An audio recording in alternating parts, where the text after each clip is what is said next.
Welcome. Good morning, good afternoon, and good evening, friends. Today's video is a short one just to cover my thoughts on how Gerard's Valkyrie shift works, the miracle. With that, here we go. Arguments 4. So, my thoughts on the miracle.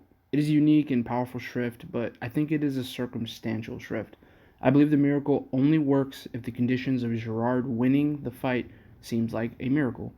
I want to word it like that because of the perceived infinite activation and limit of Gerard's innate ability, because as someone is bound to remind everyone, Gerard has his abilities before he was even given a shrift.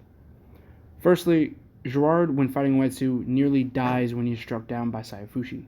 Now, I need to quickly address one of the arguments against this. Some say Sayafushi literally is a one-shot, one-kill blade, but we know that isn't true because Askin takes 2 shots from the blade and did not die, unlike the other members. And by his own admission in the Schutzstaffel, they have better durability and endurance than himself. The other argument is that Sayafushi turns off abilities of whatever it cuts, thus not allowing Gerard or Pernida to revive in the cases of their shrift's ability. We know this isn't the case because Askin uses his shrift after he is cut twice, and Uetsu never even implies this. If Sayafushi has an ability, I would say it's just being the sharpest thing in existence, basically. It basically ignores durability. Moving forward, I believe Gerard's innate ability, the miracle, didn't activate upon his death because the conditions of a miracle wasn't met. Each of the Schutzstaffel in their battle with the Zero Division have OP abilities. They each require a condition to be met to use them. Askin needs a sample, Leo needs to open his eye, Pernida needs to touch something with his nerves, Jugo needs an opponent to have an unfortunate event. Gerard falling to Uetsu in a match where he has the Schutzstaffel and Yuha backing him doesn't meet the requirement of a miracle, especially when you take into account that Yuha can revive him with the Archvalen like he does. If you're wondering about the Archvalen later in the arc, it doesn't come into play because, as shown, Yuha is abandoning the Quincy as a whole.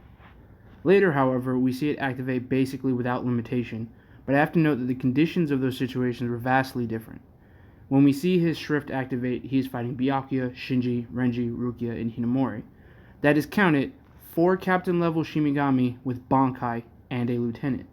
Further evidence is that Gerard hints at this himself. Initially, I took his miracle talk before Byakuya easily executes him as just him boasting secretly about his shrift.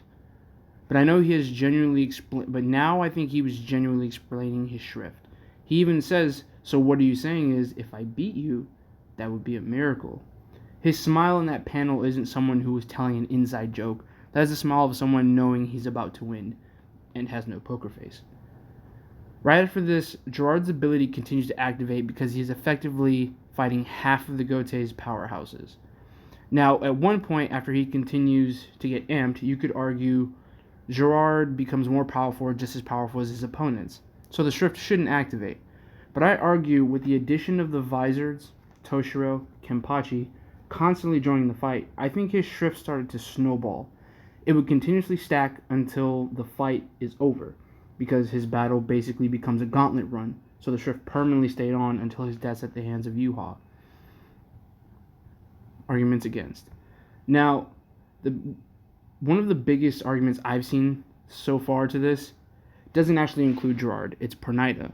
Someone could argue that Kubo had no idea what he was doing with the Schutzstaffel yet because of what happens with Pernida. Pernida does indeed die to Uetsu's stab in the head, hand, eyeball. Who knows? But the main issue is the accusation that Kubo didn't know what their abilities were yet, thus explaining why Gerard doesn't revive himself in his battle with Uetsu because of the miracle. I take issue with this insinuation for 2 reasons. One, if you claim that an author didn't know what they were doing or forgot something, that is something that you have to prove. As a dying wise man once said, to reject this notion, those who reject it must offer an even more convincing argument.